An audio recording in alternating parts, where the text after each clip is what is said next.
Une fois, je vous souhaite un agréable séjour à Rabat.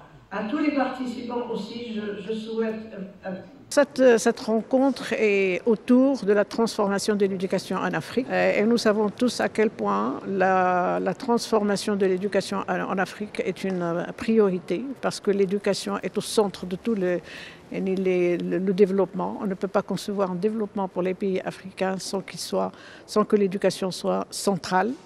Et surtout que les pays africains connaissent un certain nombre de défis en ce qui concerne leur éducation.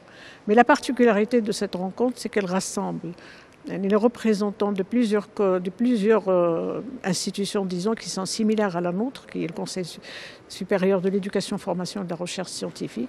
Et l'occasion nous est permis, durant cette rencontre, d'échanger sur la transformation de l'éducation en Afrique, mais aussi de voir dans quelle mesure on peut travailler ensemble, constituer par exemple un réseau d'institutions qui sont similaires et qui font face à des défis communs qui sont les défis du développement de l'Afrique et de l'éducation. Je suis venu ici dans la conférence sur les dynamiques de la transformation de l'éducation en Afrique, qui constitue une étape essentielle et moment officiel très important dans la mise en œuvre de plusieurs politiques.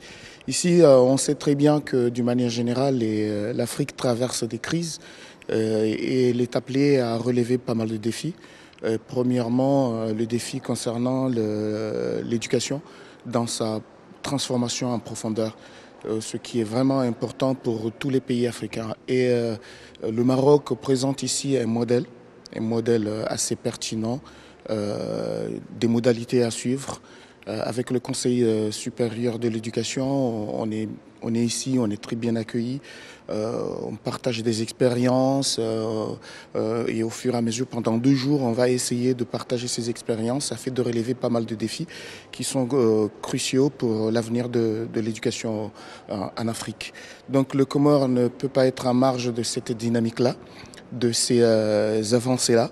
Et pour la politique qui a été mise en place, ce qu'on appelle le programme Comores émergent 2030, on a émis pas mal de transformations pour que l'éducation prenne vraiment son sens et on arrive à transformer l'éducation dans un cadre d'inclusivité totale au niveau de l'éducation nationale.